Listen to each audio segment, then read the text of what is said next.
very nice. Wow. That sizzle reel always slows down at the very end. It's such a baffling thing for us. Welcome to Litquake, San Francisco's literary festival.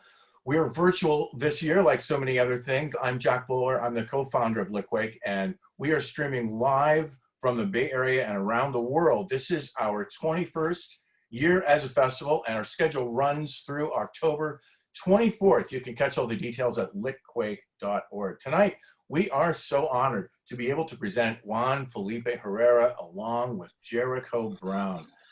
Many thanks, first of all, to City Lights Booksellers and Publishers for co-presenting this event tonight and helping us arrange things. And in fact, right now, I'd like to introduce someone from City Lights, the publisher and executive editor of City Lights. Here she is, live right here on Zoom, Elaine Katzenberger. Thank you, Jack. It's a total pleasure to be here. I am the publisher at City Lights, and I have been at City Lights since the previous century. In 1987, that's when I joined City Lights. So I've been there a very long time. And this year, I have to say, of course, for all of us has been unprecedented. And you know, the motto of City Lights is a literary gathering place since 1953. And there have been a lot of discussions about what are we if we can't be that. And similarly with Litquake, you know, when the mission is to join people together to celebrate writing and to celebrate writers and to feel it all together, it can be really hard to find solace for the lack of that. But I do have to say that there have been a number of events that I have attended online that provide it. And one of them was actually a City Lights event with Jericho Brown and Nikki Finney. It was a highlight that lifted my soul, I mean, at a time when I needed it so badly. And I know that tonight is going to be one of those nights as well. Juan Felipe Herrera is a poet that I have personally worked with for, I think it's at least 15 years. Yeah. And I love working with Juan Felipe for all the reasons that anybody who knows him might imagine. But you know, as an editor, the relationship that you have, the intimacy that you have with the author that you're working with is very, very special. And when your souls kind of sync up in this way and you can laugh together and create together, it's just joy. So I really am personally nutrified by the experience. But as a publisher, I also am also honored and grateful to be able to publish Juan Felipe's work. And I know that this is going to be a beautiful evening. I can't wait to hear the conversation between these two amazing poets. And thank you all for coming. Right. Thank you, Elaine. Thank you so much. It's always such a treat for Litquake to partner with City Lights.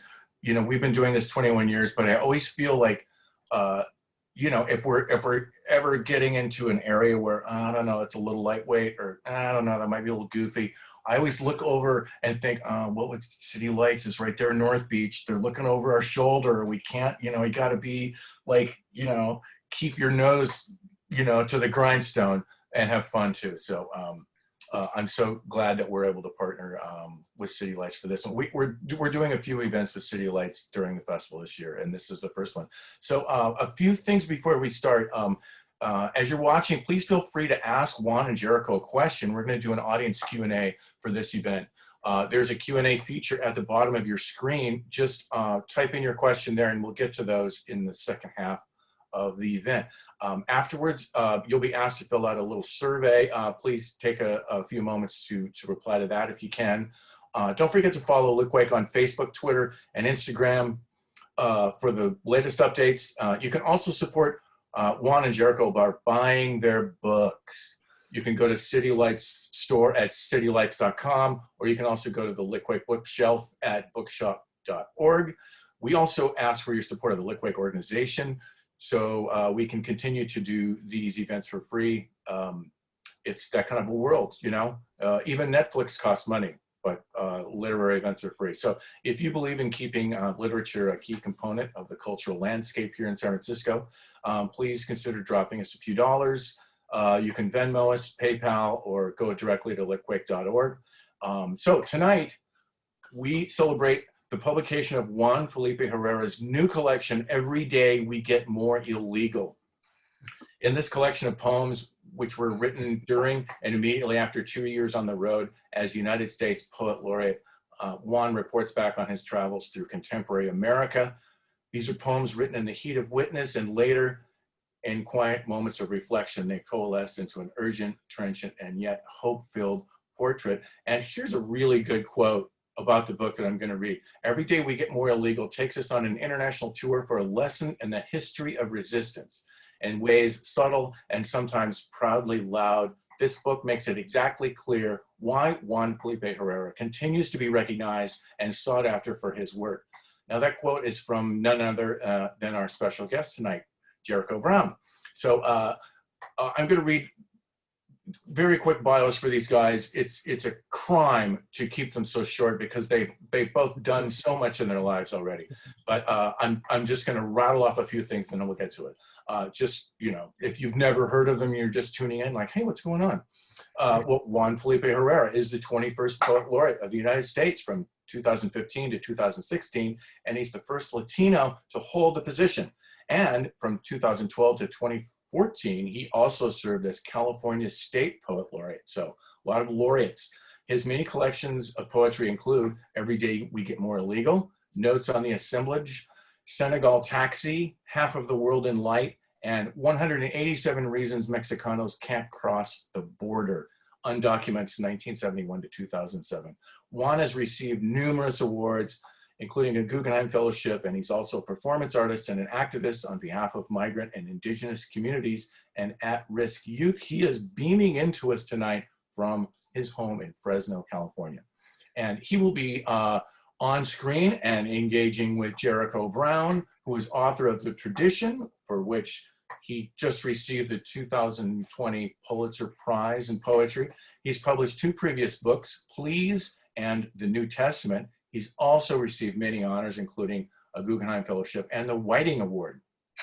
Jericho's poetry has appeared everywhere from the New York Times to the New Yorker, Paris Review, and several volumes of the best American poetry. He is the director of the creative writing program and a professor at Emory University, and he is talking to us live and direct from Atlanta, Georgia. So it's an honor to be able to host an event with both a U.S. Poet Laureate and this year's Pulitzer recipient. You're in for a real treat tonight. So without further ado, please welcome Juan Felipe Herrera and Jericho Brown. Oh, I was muted. Thank you. Thank you so much, Jack. Thank you. My understanding is that I am to read some poems and then you're going to read some poems. Is that right, Juan? Yeah, let's do that for sure. So can I say this just to the people, everybody who had anything to do with putting this together? Thank you all so much. Thank you for having me. This is Juan's night. This is not Jericho Brown's night. I am grateful to Juan for letting me be here. I am grateful to Juan for so many things. And I'm going to try to show that gratitude to Juan and to Litquake. Let me Juan is the 21st Poet Laureate. Litquake is 21 years old. Here's what you can do when you're 21. You can drink legally. You can go into a nightclub. You can book a hotel room. You can buy weed in Colorado. You can gamble at a casino. You can also legally get yourself a gun and a permit. Don't do that though. It seems like if you have a gun, you think that means you're supposed to kidnap a governor. Don't kidnap a governor unless it's the governor of Florida. In that case, kidnap a governor. You can become an Uber driver, go into business for yourself, take care of you. So those are the things that you can do. And I'm gonna try to do all of them on the behalf of Litquake with these poems that I read. I'm just gonna read some poems to and for Juan, because it's not about me. So I'm gonna start with some poems by my good friend, the great poet John Murillo, who has a new book out. It's called Contemporary American Poetry, and there are caves where the seas would be. In that title, here's a poem called Distant Lover, or When You're Teaching in Amherst, and while on a late night walk, your wife calls from Brooklyn to say goodnight. The dead of February, and everything sexual. So sexual, the icicles skirting the barn. Sexual, the animals huddled inside, shivering. Sexual, the cloud disappearing, appearing again from your half-open mouth. The moon swollen bright. Sexual, the trees, stark, naked, all their branches spread and undulating in the wind. Sexual, the tundra. Sexual, the blackest snow by the road, made blacker by the city workers' plow. Sexual, the snowman leaning in a midnight yard. So sexual, dead February, the small town windows lit from inside, fogging, watching you burn. I like that poem. This is a picture. I don't know if y'all can see it. That's John Murillo. Look at that beard on John Murillo. You just want to grab it and say inappropriate things. And then here is a poem by one of my favorite people on the planet Earth. I feel like, I've only seen Yesenia Mantilla 3 times in my life. And yet I feel in my heart that she's one of the best friends I've ever had. This is a poem called Maps by Yesenia Mantilla. Maps. Some maps have blue borders like the blue of your name or the tributary lacing of veins running through your father's hands. And how the last time I saw you, you held me for so long. I saw whole lifetimes flooding by me, small tentacles reaching for both our faces. I wish maps would be without borders and that we belonged to no one and to everyone at once. What a world that would be, or not a world. Maybe we would call it something more intrinsic, like forgiving, or something simplistic, like river or dirt. And if I were to see you tomorrow, and everyone you came from had disappeared, I would weep with you and drown out any black lines that this earth allowed us to give it. Because what is a map but a useless prison? We are all so lost, and no naming of blank spaces can save us. And what is a map but the delusion of safety? The line drawn is always in the sand and folds on itself before we're done making it. And that line, there, south of El Rio, how it dares to cover up the bodies, as though we would forget who died there and for what. As if we could forget that if you spin a globe and stop it with your finger, you'll land it on top of someone living, someone who was not expecting to be crushed by thirst. I'm sorry, I love that poem so much. Juan, that was good, huh? Yes. The poem by the poet Raina Leon, poet living on the West Coast in the Bay Area. It's called Addict. I love this poem. Addict. Mahogany maple syrup runs in spider web lines. My father never uses the stuff. He eats pancakes, powdered, butter moist. When I was a child, he knew more of straightness. Lines and razors were friends. One night, he tried to die by his hand. A girl jumped before he walked to the ledge. Her mangled body wore the rails like a girdle.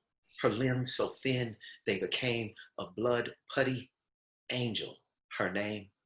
They had to lift the train to take her out. Whoa, man.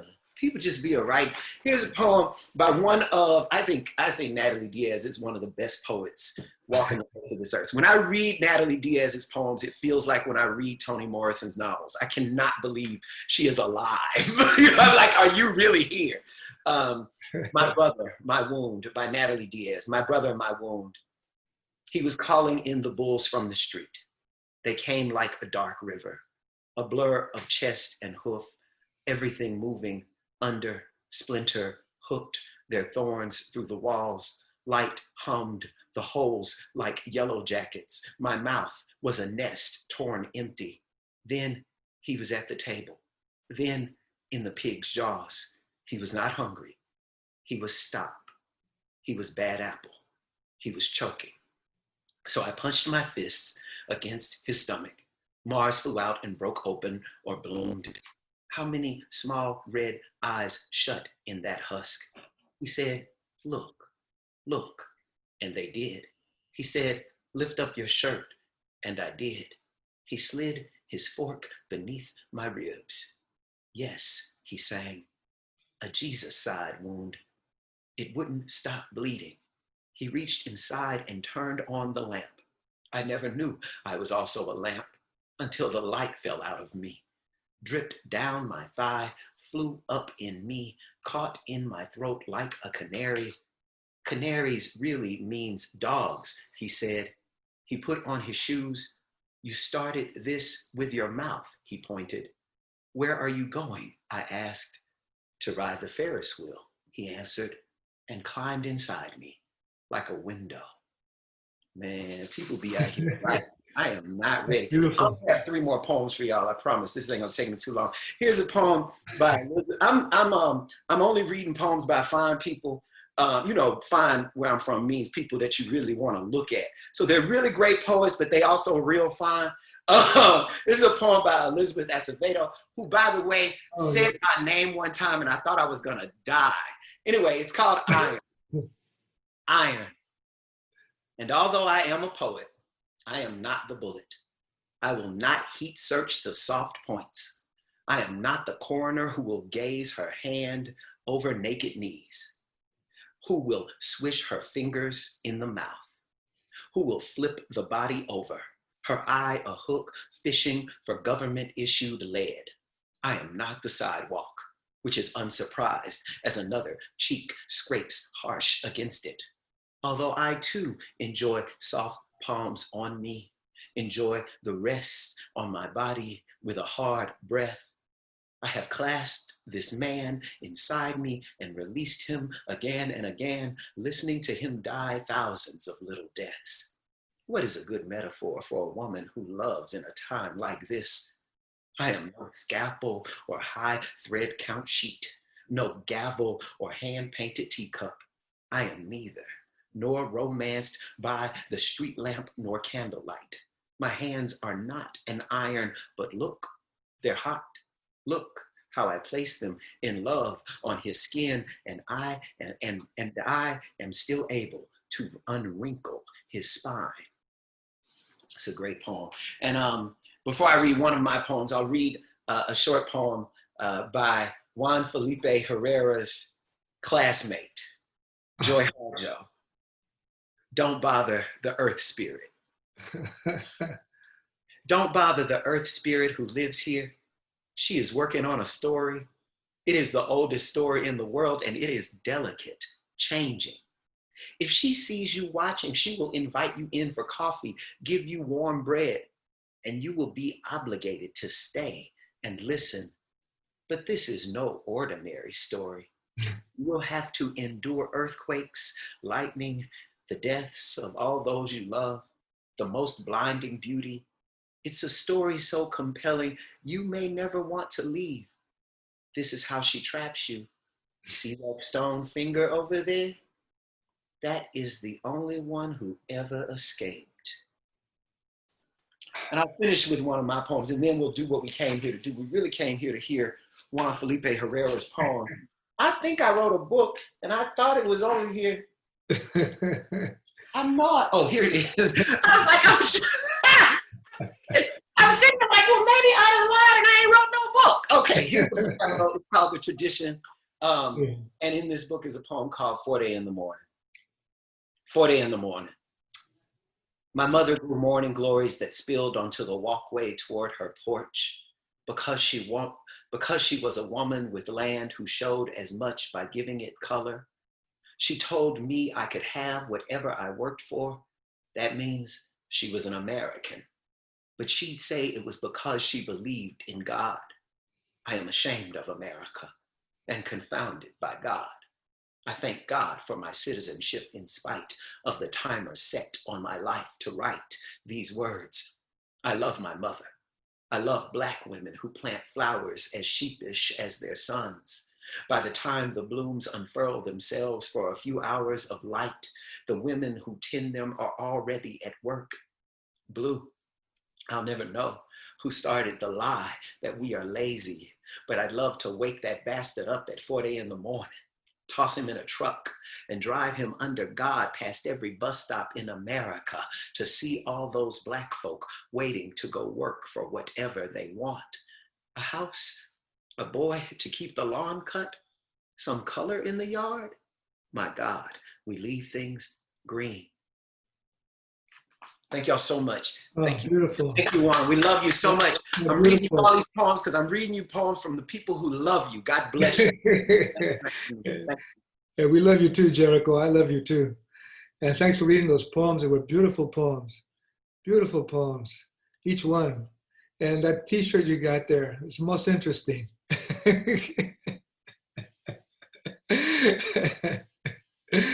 Look, I literally have a shirt for every occasion. Who would have thought I have a shirt just for the Juan Felipe Herrera? Look at that. That's a smart man right there. Oh, that's great. And congratulations on your Pulitzer. That's quite an award. Congratulations. Thank you. And on your recent books and everything you're doing. Muchas gracias. Thank you so much for inspiring all of us. We're getting right to it. Your deep heart and all the beauty, all your beauty. Thank you so much. And I also want to thank Elaine Katzenberger, who put the book out and who we've known each other for quite a while, and her great friendship and patience and all the many little tiny changes I sent to her every other day. Wait a minute, this poem had this. No, wait a minute, let me change it to this. And wait a minute, I got a new ending. Wait a minute, this title's not really working. So wait a minute. That takes a lot of patience. And all the cartoons I had in the book, and I think it was a good idea not to have them in there because they're just something else. So thank you for your great patience and great mind and great kindness and openness, Elaine. Muchas gracias. And City Lights and everyone, and of course Litquake. You've also, you opened your door to so many poets and writers, and offered us a fountain to survive poets and writers and dreamers and all of us that are just walking around and spinning around in circles and looking at things and touching stones and going to the beach and wandering around. That's what we do. And then somehow we throw ink on paper, or we hit the screen or the keyboards, or use twigs, or sing or play it on a guitar. And all of a sudden it's called a poem. And thank you for bringing us in and giving us an open window, open door. Muchas gracias. Thank you so much. And Jack, thanks again. And one more time, Jericho, thank you for your words on the book also. Thank you for your words on the book. The thing is, as you can tell already, we really all are one.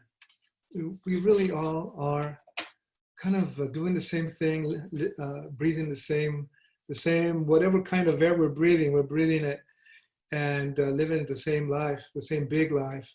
What is it now? 7.9 billion human beings. So that's where we are centered, coming together.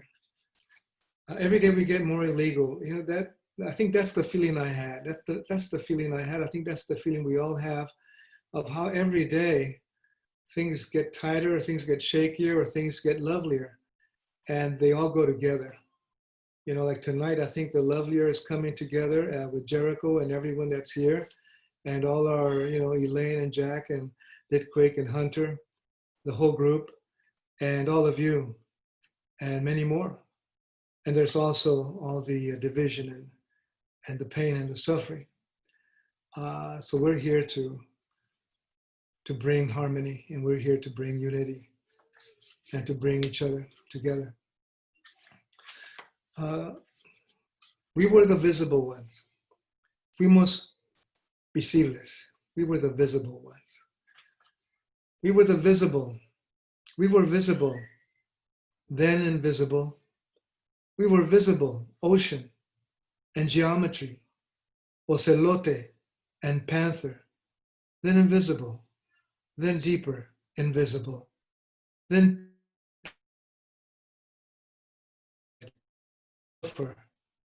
then rainforest, audacious origin of strings, then the field again of slaves, then visible, then lines of protest across tiny ranches and boulevards, then invisible ones, then offices of straw in the fires, then visible time-stone light and more light, twirlers, then the invisible ones, more sums and divisions, then visible for a moment we existed, jaguars, sea mist, in between the cement, in between lorries and shackles, in between migrant torches.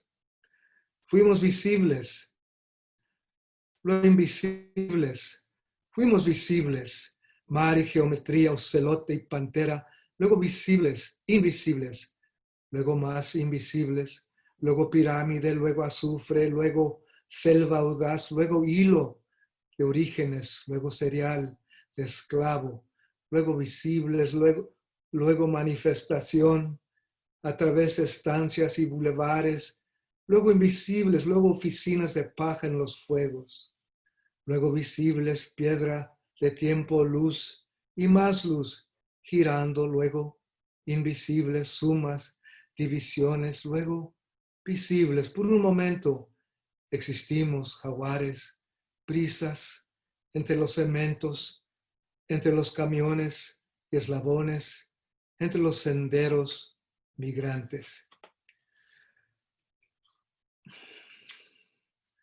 I'm so glad that we were able to, bring in the Espanol in the book, and City Lights, Elaine, they're always open for more language, more culture, more openness. So this book, it's hard to describe. I like to really experiment. Being a San Francisco muchacho and California muchacho, San Diego, LA, San Francisco, where I've grown up here and there since the 50s, late 40s, and the Bay Area, the docks, and you name it, Mission Street, and Cap Street, and Shotwell, and National Street in San Diego, and on in LA. So I just love City Lights so much. I used to hang out there when I was a teenager with my bell-bottom caramel pants and my lime green Indian see-through shirt and my beads, of course, and my hair cascades.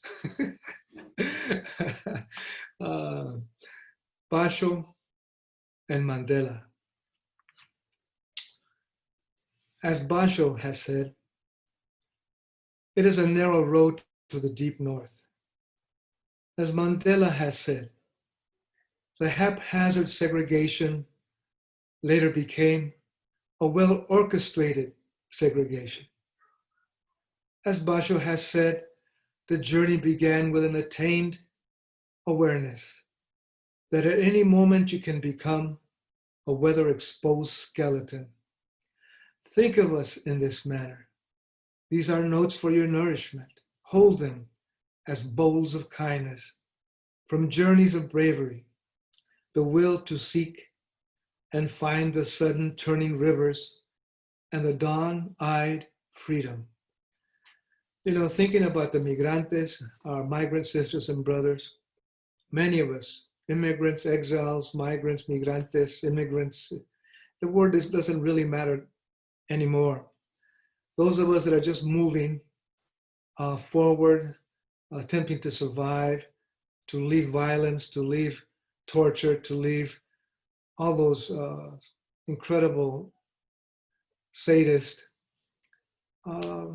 blood-pouring experiences and events and situations and places and spaces, and try to find that new light, that new place. So in a sense, that's what all this is about. And I think all of us are in it once again, finding that trail and following it, or creating a trail. That's really it, right? It's creating a trail, being pioneers right now.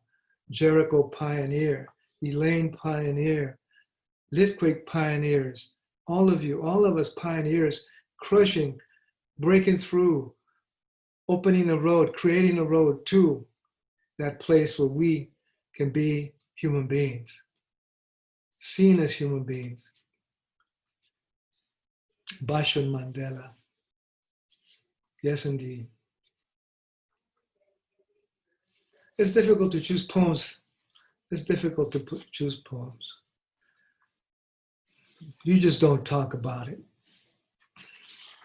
You know, this book is addressed to America in many ways. That's how it started. It still is. You just don't talk about it. Listen, you just don't talk about the rape, the endless scrubbing, washing, lacerations, the never-ending self-whipping, the deep down smoldering stone trauma, growing up, crooked tree, growing up, silence, ocean, storm, growing tsunami without a sky, sealing you. You prefer the holiday, merchandise, the rational vacuum. You just don't care about the pushed out, the stopped out, the forced out, the starved out, the fenced out, the shot down, the cut back, the asphalted out on the other side of the track, the suicided, the hanged with a bedsheet of nothing, and the cell of nothing with no one at the gate, the segregated tear, the jailed forever, the imprisoned forever, the denied, the woman ambling alone, 79 years old, going nowhere, to social services. You just don't talk about fires inside us, inside the young with no lunches, and there are no books, and there are no schools, and there are no parents, just needles, and drunk streets, drunk walls, drunk hotels, drunk bathroom tiles, drunk. You just don't care about the trans teens, the taste of acid, the taste of plutonium, about the nugget of larva of decay in our milk and juice, and you don't care about the pesticide skin of Uncle Timoteo hauling Mendota cotton and melons on the hammer lane of the 99, and the Spanish, Arabic, Chinese, Hmong, Filipino spoken in the yard. Yes, you want one language, one religion, $1 for all except the moguls, the mogul oil, the mogul pipelines and pajamas. I know you heard all this before. You have the smart language. Your lawyers for your lawyers. You have your corporate privacy, but you do not notice. You do not walk. You do not enter. You do not get near. You say, there where you are at this moment, you do not care about the cold shot murder in the car at the tip of your open mouth gun. You do not care about the addictions you unleashed. You do not care about the lands you stole from under us, from under our feet. You do not care about smearing our faces across the screens and never say a word when you hit the holy bank. You do not care in your pyramid of insulations. You do not care about those who fight for you, write for you, live for you, act for you, study for you, dance for you, parade for you, paint and construct for you, carry you, build you, inform you, feed you, nanny you, clean you, vacuum for you, swipe the grease off your clothes, chef for you, serve you, teach you, carry you, rock you to sleep, and console you. The rape, the assault, the segregation, the jailing, the deportations upon deportations, the starving ones curled up on the freezing detention corners because they wanted to touch you, to meet you against all odds. And you just don't talk about it.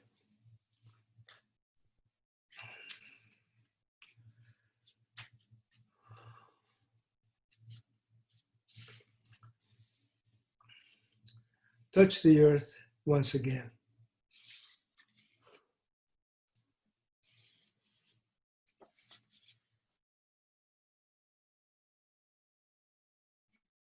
This is what we do. This is what the cotton truck driver does. This is what the tobacco leaf roller does. This is what the washerwoman and the laundry worker does. This is what the grape and artichoke worker does. Not to mention the cucumber workers, not to mention the spinach and beet workers, not to mention the poultry woman workers, not to mention the packing house workers and the winery workers and the lettuce and broccoli and peach and apricot and squash and apple and that almost magical watermelon and the speckled melon and the honeydew. The workers, this is what they do. Notice how they bend in the fires no one sees. Notice their ecstatic colors on their knotted shirts. Notice where they cash their tiny and wrinkled checks and pay stubs. Stand in that small town desert Sunday store. They walk out, they do, and stall for a moment, they do, underneath this colossal tree with its condor wings, shedding solace for a second or two. Notice how they touch the earth for you. So, you know, with this book, I wanted to just write directly, direct, almost like a letter, almost like having this conversation, just face to face. That's what I wanted to do, because I spent so many years not wanting to do this. I spent so many years, you know, with that Olivetti on Cap Street, Francisco Alarcon's Olivetti. I said, Francisco, let me that Olivetti, man. That's a beautiful typewriter. I gotta have it. And I'm gonna use some yellow paper, man, because yellow on that typewriter is gonna be fabulous, man. I can't wait. And that kind of that type it has, you know, I'm just gonna let go. So you know, the experimentation of that Olivetti, they had to go together. So, and I used to, I never got to this style, you know, Brian. And I said this time around, you know, I'm just going to write it like this, you know, kind of direct, right on the plate, and see what happens, because it's easy to fall apart. You can fall apart easily, and you can fall apart anytime. But it doesn't matter when you know. I don't know. When we're human beings, it doesn't matter. We get up again, or we leave it alone, and we just keep on walking, even though we feel a little funny sometimes. But it doesn't sound like a poem. It's all right. It's all right. So here goes. Okay. So you guys concentrate, okay? And then when you say stop, I'll stop, okay? Because I can listen through all the wires, okay? Okay, right here. And this is interruption. So I put an interruption, right? I put an interruption. It's a whole different thing. I was trying to figure out what that border is. I don't know, you know, in a way it's all of us. You know, when we agree to keep this nation the way it is, that's the border. It's not that line. It's nice to look at that line and say, oh, that's the border. But it's really all of our agreements. It's all our agreements, how we look at each other and how we care or don't care about each other. How we don't care about each other, how we just keep on walking. All that makes that border a border. So I wanted to investigate that here. Underneath the wall, there is a crust of war operations, and it extends far beyond the lines. It opens its fibers and cables across global nets, yes. And there are weaponized hormigas, ants, carrying out the orders underneath the wall. It is more than an arbitrary stop, or as it is called, the border. It is an arrangement of agreements, of always war. Why is that? When all we desire is peace, bread, water, clothes, work, a thatched roof, and humanity, most of all.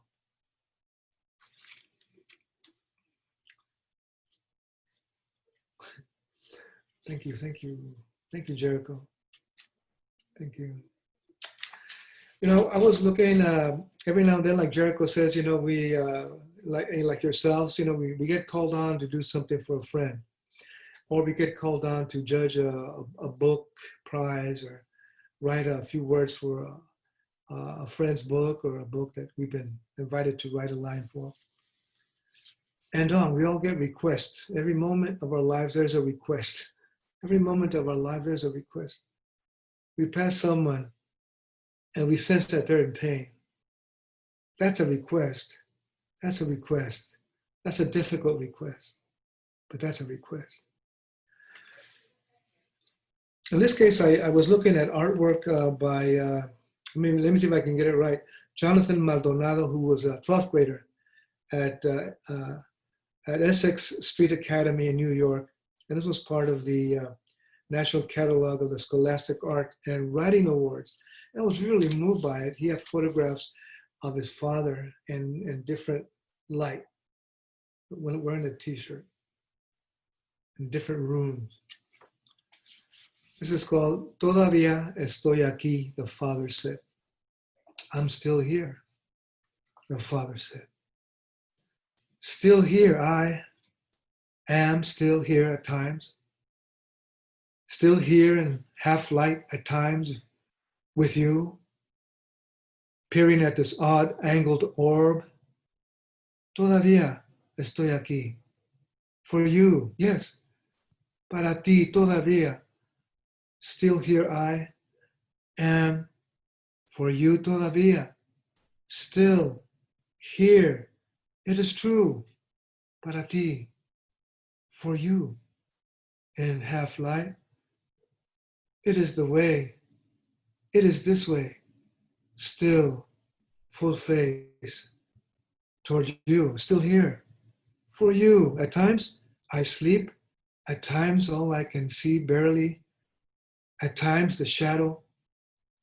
That is me, not me. It is here still. The door open.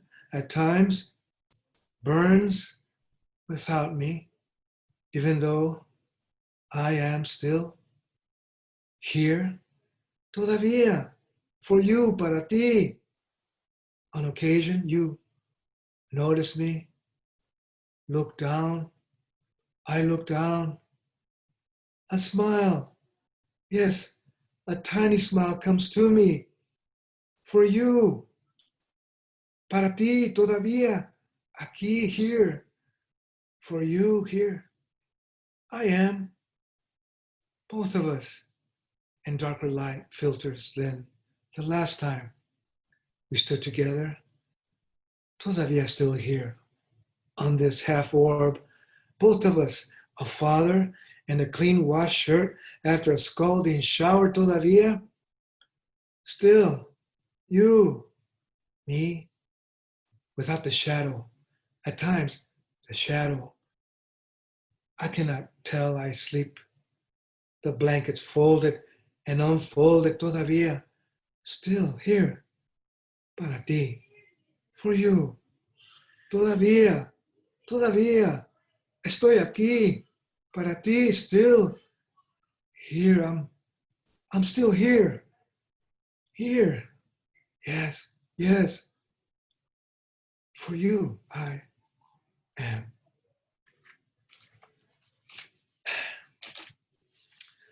So viewing those photographs just took me right there. You know, as you can see, we've seen all this and read all this and noticed all this and felt all this. A son without the father who's been deported. And somehow the father is still there, and somehow the son still feels the father, and somehow they're not together, and they're together, and there's all this, right? All this missing you, and yet I'm here and not, and there's shadows and there's light. So I couldn't help myself when I saw those photographs by this young 12th grader, because it's so true. I remember meeting a high school class in Jackson Hole, Wyoming, and there I was, and one of the muchachos, one of the young boys, we talked about every day we get more illegal, that phrase in that poem, and it was his experience.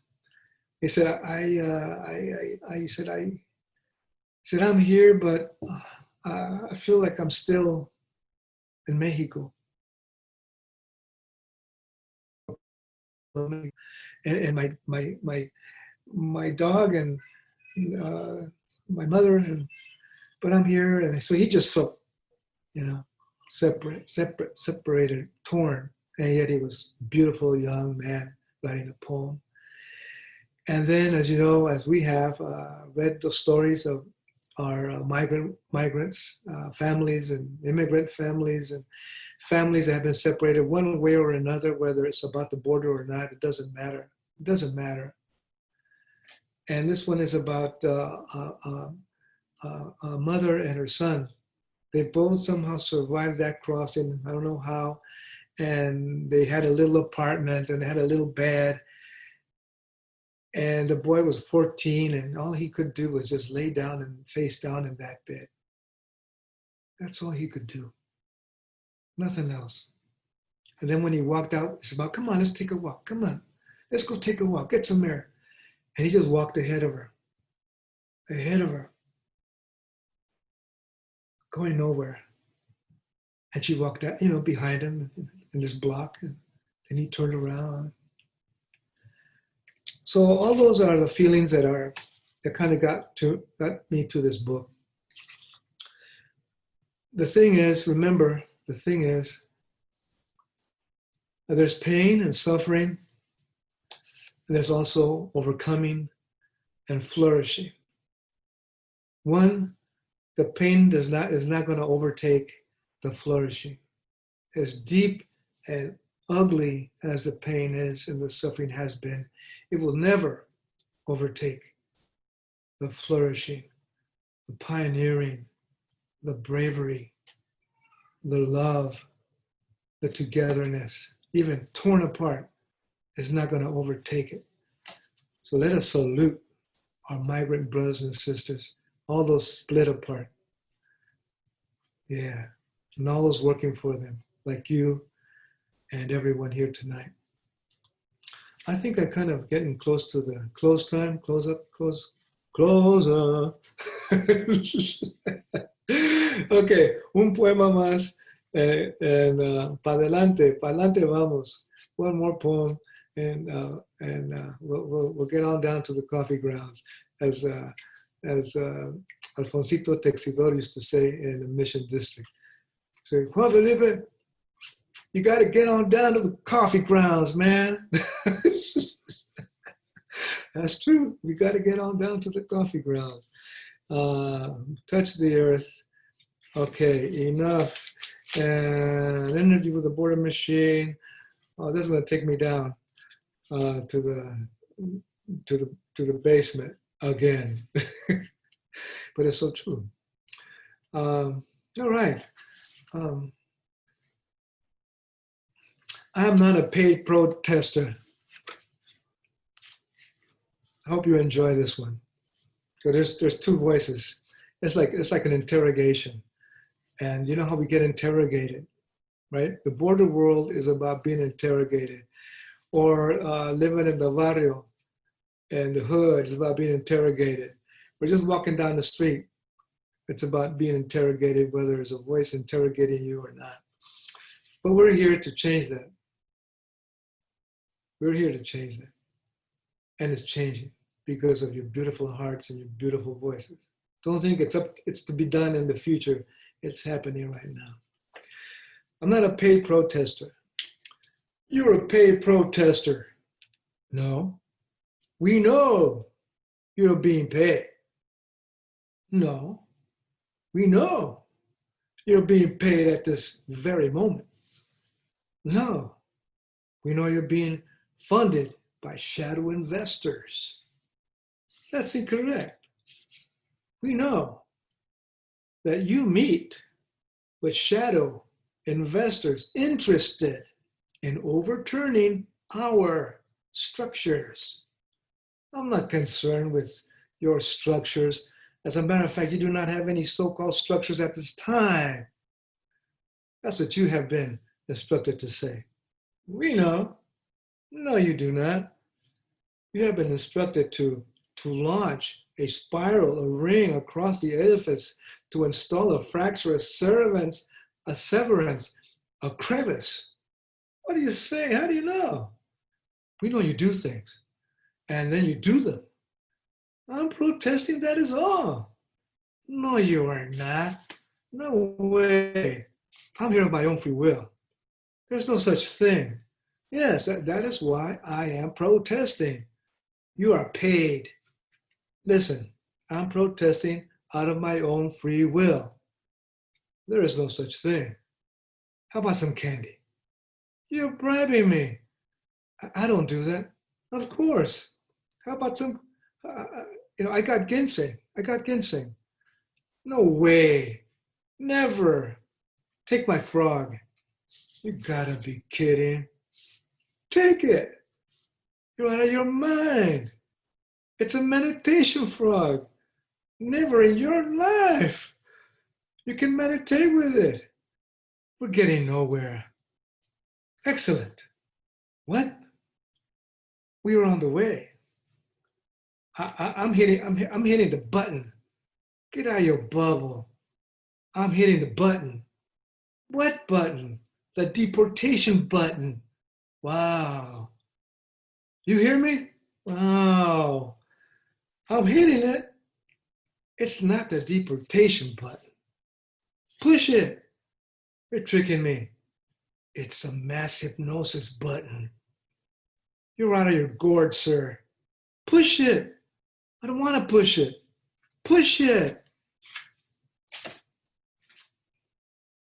That's it, folks.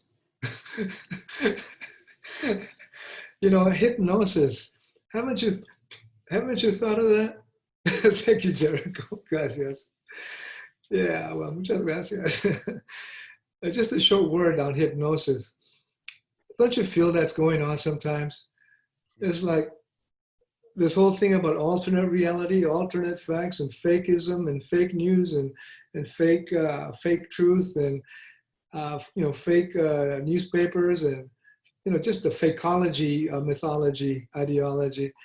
It kind of gets to me, and I think of hypnosis, how sometimes those in power can generate through many means and mediums, symbols and phrases and explanations and descriptions and symbols and icons and hand gestures and all that, and creating a mythology, a social, what is it? Psychosocial, how do you say it there? Psychosocial mythology, that then we become hypnotized. So I was exploring that. So much for me, okay? I already said too much. Let's go back to muchas gracias, Jericho, and everyone else. Thank you so much for giving me time, Litquake and Jericho too, and so I honor all of you. Let me just say that. Yeah, and you all have beautiful voices. Let me just say that. It's not about me. It's about you. It's not about you, but everybody is welcome to buy this book. He's talking about it's not about him, but he wants you to buy this book. Please buy it. The book just came out. See, of course. There's 99 participants, so you sold 99 books tonight. So did you. They're gonna do a Q&A now. All right. Oh, sorry. Hi, guys. Thank you so much for sharing all your work. And Juan, I was just mind-blowing. Thank you so much for writing that work and for sharing it with us tonight. And Jericho, thank you for tuning in the middle of a rainstorm in Atlanta. Yeah, well, that's the thing I kept looking over here at. That's why I had to keep getting up. I keep getting this notification on my wall. A tornado. And the poems you chose to share were like, it was a genius work of curation. Yeah. Those were really, really nice.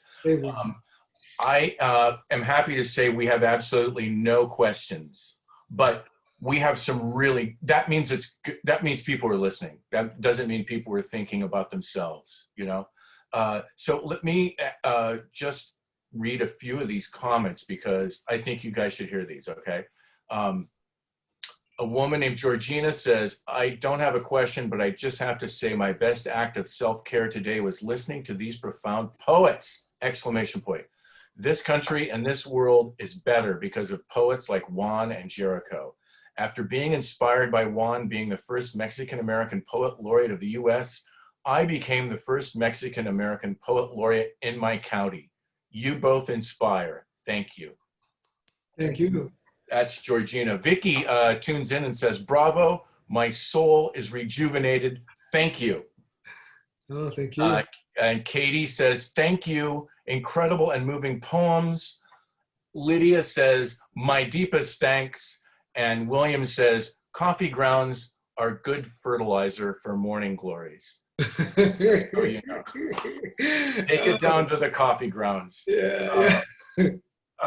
Again, both of you, thank you so much. I know it's a busy world and you have plenty of Zooms to jump on, and we really appreciate you tuning in tonight and sharing with the Litquake audience. Best of luck to both of you. I hope everybody goes and buys your books. And the Litquake Festival continues through October 24th. We have a 12-hour lit crawl virtual on the last day. So 12 hours of programming. So tune in if you like, or if you dare. But there's a link available for Juan's new book in the chat for those viewing now, or do they know exactly where to go or how to?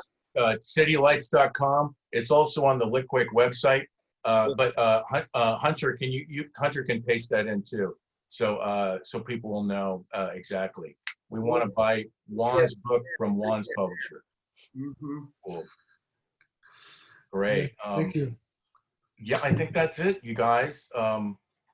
Thank you so much. Thank you. All right. Thank you, Jack. Juan, great. Love you, man. You take care of yourself. You too. You too. Mask. Wash your hands. Okay.